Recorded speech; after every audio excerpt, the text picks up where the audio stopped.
자, 오늘 제목이 그리스도를 통한 구속의 예정 그랬습니다. 이제 오늘부터 본격적으로 에베소서를 한 구절 한 구절 살피면서 탐구하려고 합니다. 자, 우선 여기 주부에 보면 이렇게 얘기했어요. 에베소서가 시작되면서 사도 바울은 아주 통상적인 문안 인사인데요. 뭐라고 했느냐면 하나님의 뜻으로 말미암아 그리스도 예수의 사도된 바울은 그랬어요. 여기서 중요한 대목은 역시 하나님의 뜻으로 말미암아 됐다 이거죠. 그래서 바울이 사도가 된 거는 그냥 인의로 인간적으로 그렇게 된 게 아니라 하나님의 뜻 가운데 내가 택하여 부름을 받았다 하는 이 자부심을 가지고 있는 거예요. 오늘 이 자리에 계신 저와 여러분 모두가 다 그래요. 하나님의 뜻으로 말미암아 주 앞에 예수 그리스도를 구주로 영접해서 구원받았고 성산재단의 귀한 지체가 된 줄로 믿습니다. 그 자부심을 가져야 돼요. 내가 어쩌다 나오다 보니까 성산교회에 나오게 됐고 구원받게 됐다. 이게 아니에요. 하나님의 그 뜻 가운데, 계획 가운데, 큰 섭리 가운데 이렇게 우리가 택함을 받아서 모아진 물이라는 거죠. 그러니까 하나님의 뜻으로 말미암아 그리스도 예수의 사도된 바울은 에베소에 있는 에베소 지역 성도들과 그리스도 안에 신실한 자들에게 편지한다 그랬어요. 자, 오늘 그러면서 이제 본문부터 에베소서가 전체적으로 진행이 되는데요. 이 속에는 아주 놀라운 게 있습니다. 그 뭐냐면 하나님의 뜻으로 말미암아 부름 받아서 주님의 몸된 교회의 한 지체가 된 여러분 이런 뜻이거든요. 그러니까 구원받은 성도들의 이 삶이 얼마나 놀라운 축복성을 가지고 있는지 설명하면서 이 본문이 시작되고 있는 것을 알 수 있어요.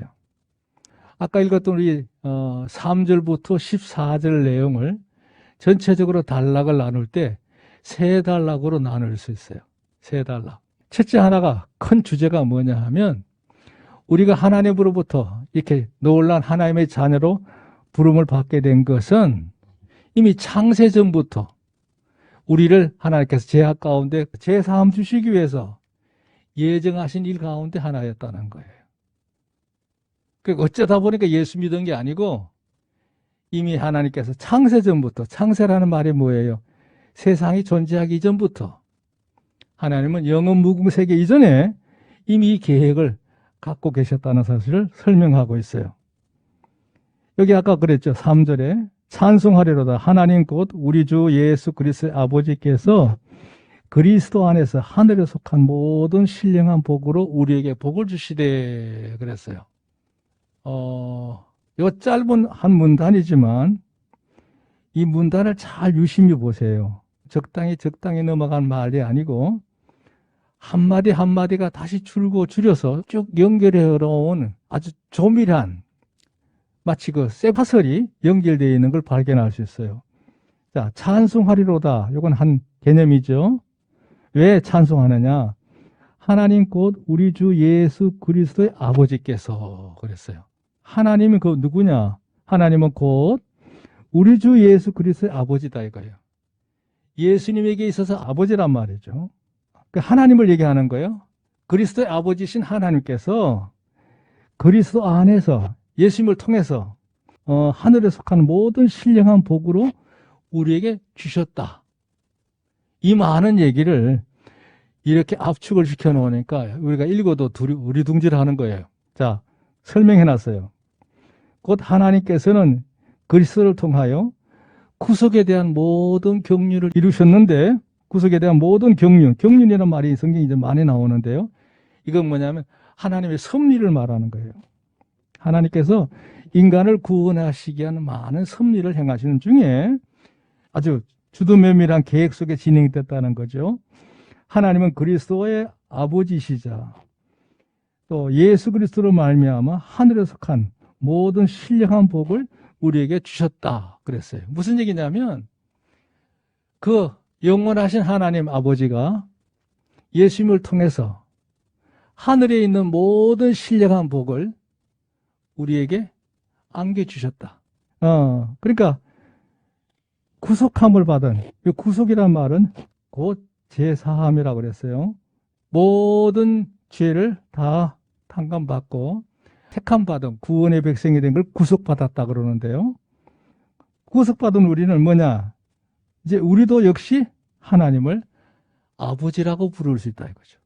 그냥 무조건 아버지로 부른 게 아니라 그리스도 대신 아버지 하나님이 그리스도를 통해서 우리를 구원하셨기 때문에 우리 역시도 이제 하나님을 아버지라고 부를 수 있다. 이렇게 얘기를 한 거예요. 자, 이해가 안 가시면 저 다음 구절을 보면 알게 돼요. 창세전에 그리스도 안에서 우리를 택하사 그랬어요. 여기 이제 지금부터 논쟁인데요. 예, 우리가 이렇게 구속을 받은 것은 이미 창세전부터 시작됐다는 거죠. 세상이 만들어지기 전부터 이미 하나님께서 이 모든 것을 계획하셨다는 거예요. 그러다가 때가 이름에 그리스도를 세상에 보내셔서 구속을 받게 하신 사건이 바로 십자가 사건이죠. 자, 중요한 거는 우리로 사랑 안에서 그 하나님의 은혜 안에 말이에요. 그 앞에서 거룩하고 흠이 없게 하시려고 하는 말이 무엇이냐면 이거예요. 이젠 더 이상 우리를 죄인으로 낙인하지 않고 하나님 앞에 당당히 나올 수 있는 자로 하나님께 받아주시기 위해서 이 과정을 진행하셨다. 이런 얘기죠. 책망, 흠이 없게 한다는 말을 이렇게 번역하기도 해요. 책망할 것이 없는 자, 더 이상 정죄할 수 없는 자, 그런 자로 우리를 세우려 하십니다. 그랬어요. 자, 5절, 그 기쁘신 뜻대로. 그 기쁘신 뜻은 뭐예요? 하나님을 의미하죠. 하나님이 기쁘신 뜻을 가지고 이런 얘기죠. 여기 중요한 말인데요. 우리가 구속을 받은 것은 우리의 가치나 공력에 의한 게 아니고 선하신 하나님, 사랑이 많으신 하나님, 그분이 기쁜 마음으로 이 모든 것을 그 뜻을 따라서 진행하셨기 때문에 이 모든 것이 우리에게 이루어졌다는 거예요. 이루어졌어. 자, 여기서 가장 큰 중요한 문제는 뭐냐면 우리를 예정하사 예수 그리스도로 말미암아 자기의 아들들이 되게 하셨으니 그랬어요. 기독교 역사에 있어서 가장 큰 논쟁거리가 바로 뭐냐면 여기 예정이라는 말이에요. 예정. 이걸 이제 곡해를 해가지고 이거에 대한 논쟁이 심합니다. 대표적으로 이제 장로교의 중심이라고 하셨죠. 칼빈, 장 칼뱅이라고도 하고 존 칼빈이라고도 하는데요. 같은 사람이에요. 이 칼빈의 예정론 때문에 아직도 여기에 대한 논쟁이 끝나지를 않았어요. 이 칼빈은 이 예정론은 오늘 이 에베소서 있는 1장 5절에 있는 이 말씀을 인용해서 시작된 거거든요. 하나님이 이미 창세 전부터 우리를 예정하셔서 택하셨다는 거예요. 이걸 이제 어떻게 하면 문자적으로 이해를 해가지고 하나님께서는 이미 천지를 창조하기 전에 나라는 존재가 세상에 훗날 태어날 걸 아시고 나를 구원받는 자로 하나님이 이미 예정해놨다, 택해놨다는 거예요. 절대 선택설이죠. 그러면 무슨 얘기예요? 논리를 반대로 뒤집으면 나는 이미 천국에 갈 사람으로 하나님께서 이미 창세 전부터 선택해놨다, 예정해놨다 이렇게 이해를 하는 거예요. 그러면 지옥 갈 사람은 따로 예정되어 있고 우리는 천국 갈 사람은 예정해놨다 이렇게 이해를 하는 거예요. 이게 굉장히 이제 문제인데요. 원래 이 칼빈이라는 사람이 루터가 종교개혁을 일으켜난 이후에 그 기력이 약해지고 있을 때 이 제네바를 중심으로 해서 이 칼빈이 다시 이제 원래 칼빈도 천주교 성직자였어요. 그랬던 그가 이제 루터의 신앙 신조를 지원해서 기독교 요강이라고 하는 유명한 책을 썼거든요. 쓸 때 이걸 강조했어요. 이 예정은 이미 우리가 창세 전부터 우리의 선택 사항이 아니라 하나님의 절대적인 권위에 의해서 천국 갈 사람으로 특별히 예정됐다는 거예요. 이게 절대 선택자죠. 그 나머지는 뭐예요? 지옥 갈 사람이에요. 이미 예정되어 있다는 거예요. 이래가지고 교회의 교권을 강화하기 시작했어요. 그 제네바 당시 인구가 한 15,000명 정도밖에 되지 않았는데, 그가 25년 동안 그 지역을 장악을 하면서 절대적인 군주 역할을 했죠. 그래서 여기에 항거하는 사람, 의문을 갖는 사람들, 이 교리가 잘못됐다고 주장하는 사람들을 잡아다가 전부 막 목 잘리거나 불에 태우거나 여러 가지 참혹한 방법으로 학살을 했어요. 사실은 칼빈이라는 사람은 이리한 사람이 아니에요. 악인입니다. 폭군이에요. 지금도 일부 교단에서는 칼빈 합니다. 말 그대로 칼을 들고 설친 자예요. 이 예정론에 대해서 할 얘기가 참 많아요. 여기서 말하는 예정이라는 개념은 그걸 아니고 우리 주보 옆에 나왔죠. 예정이라는 게 있고 예지라는 게 있는데요. 그 뭐냐면 하나님이 가지고 계신 절대적인 속성 중에 하나예요. 하나님은 이미 시간과 공간을 초월해서 먼 훗날에 이루어지는 그 모든 것에 대해서 이미 다 아시는 분이에요. 우리는 시간과 공간을 지나가야 그때 가야 알 수 있는 거죠. 인간은 철저하게 시간과 공간의 제약을 받아요. 그러나 하나님은 태초로부터 세상이 끝날까지 모든 과정을 하나님께서 한눈에 보실 수 있는 능력을 갖고 계신 분이에요. 그 세상이 어떻게 흘러갈 것을 아시잖아요. 그런 흘러가는 흐름 속에 인간을 구원해내기 위한 하나님의 계획을 세우시는 거예요. 그 계획이 바로 이거예요. 이때쯤에서 무엇을 세우고 이때쯤에서 무엇을 세우고 이때쯤에서 그리스도 예수를 보내서 세상 사람을 구원해내겠다고 한 하나님의 예정을 세우시는 거예요. 예정. 소위 말해 계획의 일환인 거죠. 우리로 말하면 마스터 플랜이에요. 인간을 구원하게 한 하나님께서 구원의 계획을 예정하신 거예요. 그 은혜 가운데 우리가 성령의 인도함을 받아서 예수님을 구주로 영접했기 때문에 우리에게 구원의 은혜가 우리에게 있는 줄로 믿습니다.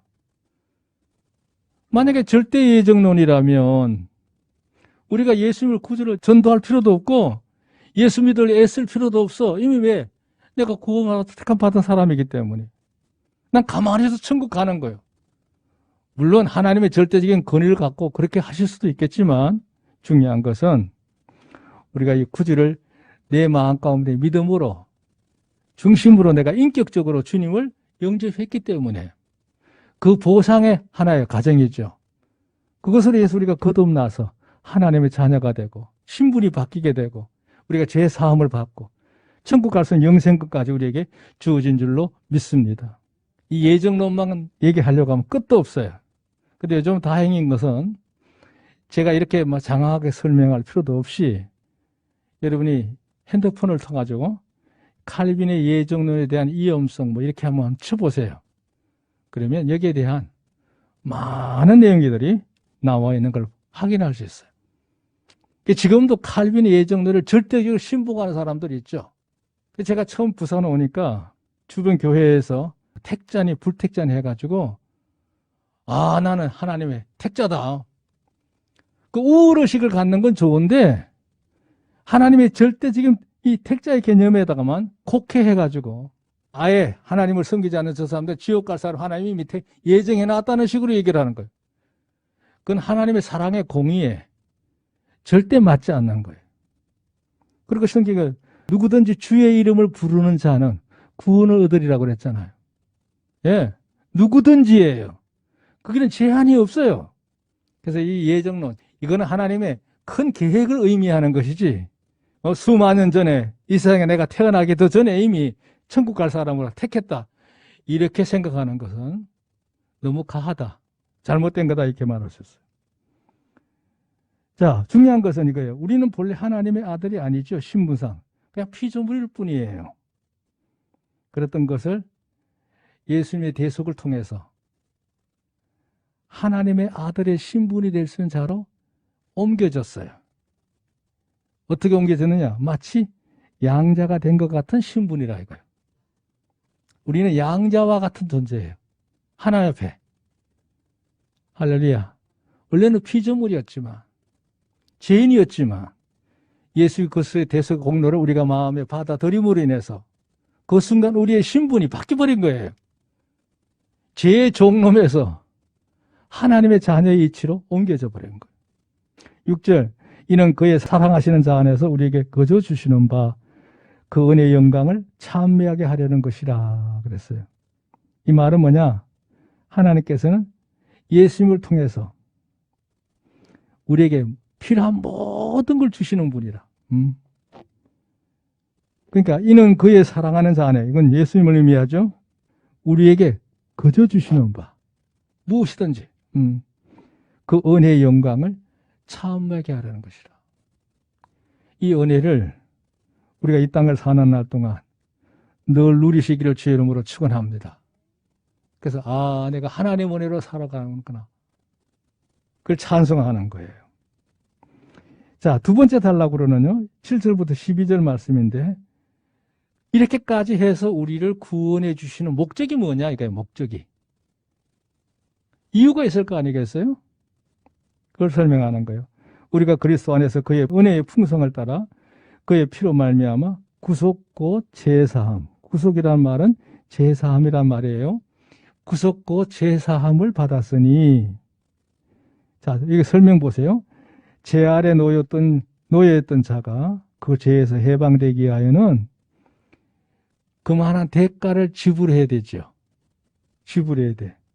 그래서 예수님께서 우리를 대신해서 그 모든 값을 죽음으로써 치른 거죠. 이걸 뭐냐면 대속의 공로라고 그래요. 대속의 공로. 그러니까 대신 주님께서 당신이 갚았기 때문에 우리는 그 모든 것으로부터 면제가 된 거예요. 예, 속죄가 된 거예요. 다 벗어난 거예요. 그러니까 우리가 그리스도 안에서 그의 풍성함을 따라 그의 피로 말미암아 십자가를 말하는 거예요. 구속고 제사함을 누리게 됐다. 이는 그가 모든 지혜와 총명을 우리에게 넘치게 하사 그 뜻의 비밀을 우리에게 알리셨으니 그랬어요. 이 말은 무슨 얘기예요? 이러한 하나님의 구원의 은혜의 복음의 역사를 우리같이 우둔한 우리 인생들도 충분히 이 하나님의 은혜의 섭리를 깨달을 수 있도록 그 모든 비밀을 깨달을 수 있도록 하나님께서 우리에게 일깨움을 주신 역사가 있어요. 그 대표적인 바로 그게 뭐냐면 구약입니다. 구약의 모든 사건이 왜 있느냐? 하나님의 이 대속의 사건을 설명하기 위해서, 이해를 시키기 위해서 구약의 그와 같은 제사 방식을 이용했던 거예요. 그런데 이제 신약시대에 오면서 때가 이르매 예수님이 오셔서 단번에 구약이 행했던 그 모든 과정을 일시 한꺼번에 해결한 사건이 바로 십자가 사건이죠. 이렇게 설명을 해야, 이런 하나님의 섭리가 진행이 돼야 우리 인간이 구원에 대해서 제대로 이 하나님의 은혜의 비밀을 깨달을 수가 있다는 얘기예요. 자, 9절 10절 보세요. 곧 그 기쁘심을 따라 그리스도 안에서 때가 찬 경륜을 위하여 예정하신 것이, 여기 또 예정이란 말이죠. 계획한 대로 하늘에 있는 것이나 땅에 있는 것이 다 그리스도 안에서 통일되게 하려 하심이라 그랬어요. 여기 아주 중요한 구절인데요. 여기 설명을 해놨어요. 하나님께서 그 뜻의 비밀을 알게 하시는 때를 정하셨는데, 신약시대를 말하는 거예요. 그리스도를 통하여 이를 실현했죠. 완성했어요. 주님 십자가 달리실 때 마지막 그러셨어요. 다 이루셨다 그랬어요. 하나님의 구원의 계획이 마무리가 됐음을 의미하는 거예요. 그리고 중요한 말은 여기요. 다 그리스도 안에 통일되게 하려 하심이라 그랬어요. 이게 중요한 말이에요. 주님이 그러셨어요. 나는 길이요 진리요 생명이니 나로 말미암지 않고는 아버지께 올 자가 없느니라 그러셨어요. 요한복음 14장 6절에 그 말씀하셨어요. 그 말은 뭐냐면 구원의 길은 하나님께서 예수님을 통해서 만드신 이 길 외에는 없다는 얘기예요. 왜? 다 통일해버려서. 하나로 만들어서. 하나로. 구약의 제사 방법도 아니고 그 어떤 미신 방법도 아니라 하나님 안에 예수님을 구주로 영접하기만 하면 하나님 앞에 누구든지 다 구속함을 받아요. 제사함을 받아요. 하나님의 자녀가 돼요. 하나님의 기업이 되는 거예요. 믿으시면 아멘. 다 통일되게 하셨다.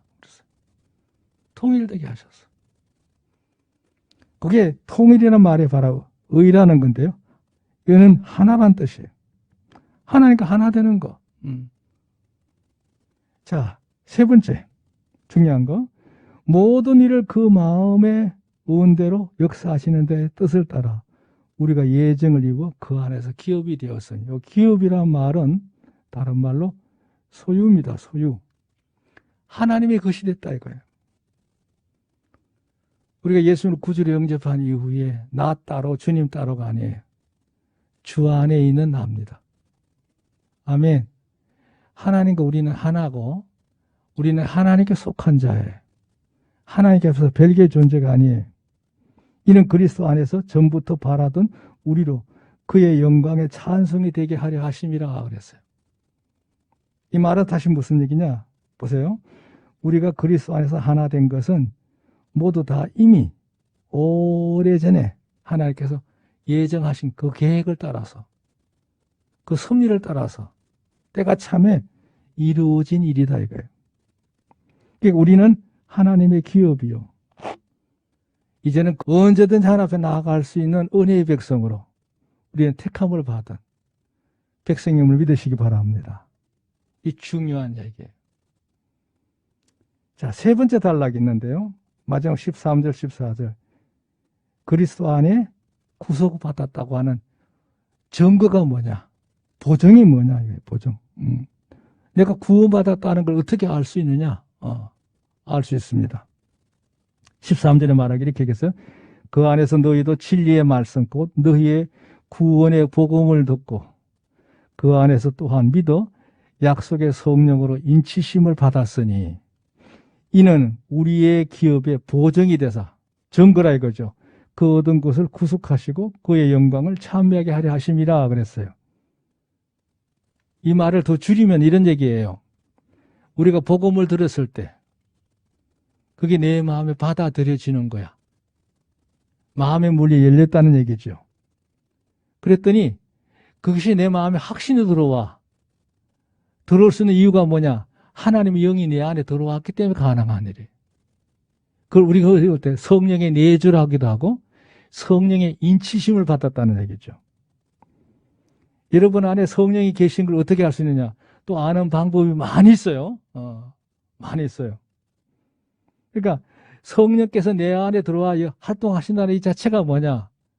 바로 내가 예수의 피로 말미암아 하나님이 이미 창세전부터 예정하신 구원의 그 은혜의 역사를 내가 받아서 하나님의 양자가 되고 하나님의 소유가 되었다는 증거가 된다는 거죠. 할렐루야.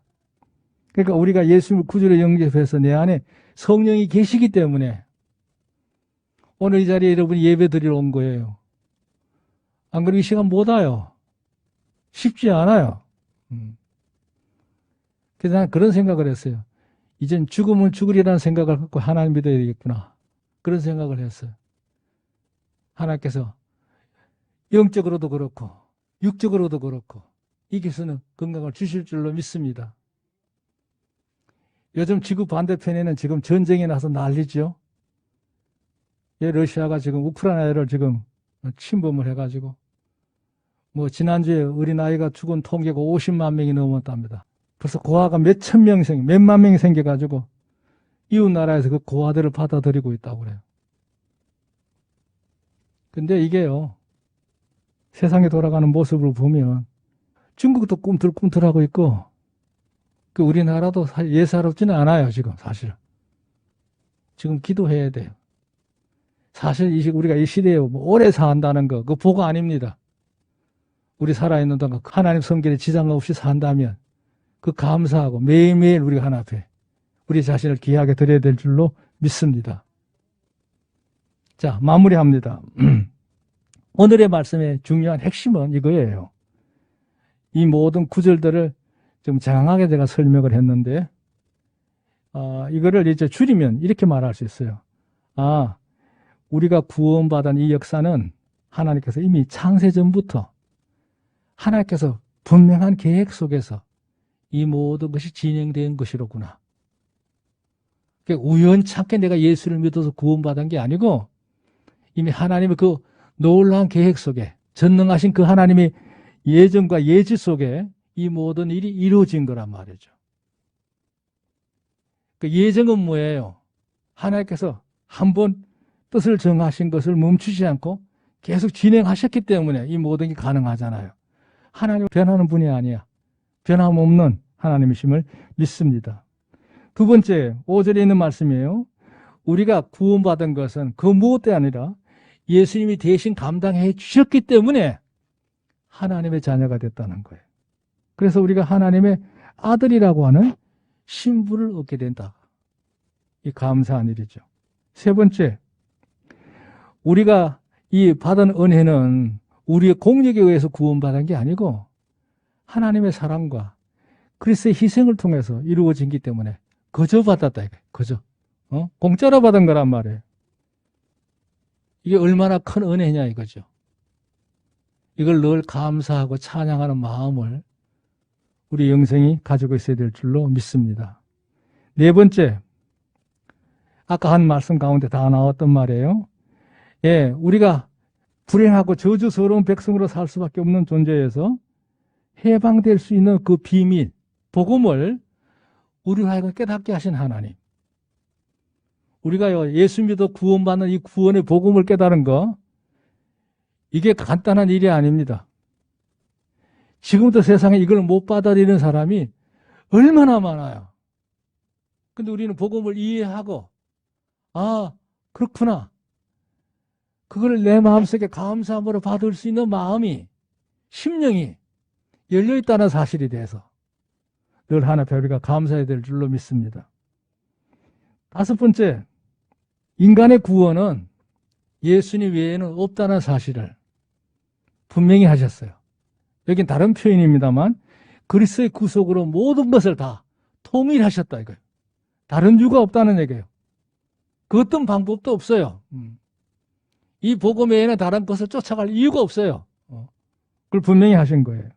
여섯 번째, 이 모든 것이 하나님의 그 의원대로 바라시는 대로 예정이 되었고 우리를 하나님이 기업으로 삼으셨어. 이 기업이라면 아까 얘기했죠. 하나님의 것이 된 거예요. 우리는 하나님의 것인 줄로 믿습니다. 예, 우리의 소유자가 하나님이 이제는 자부심을 가지기 바랍니다. 첫 번째, 성령으로 하나님의 기업으로 인침을 받았다고 하는 것을 확실히 증명이 된 거예요.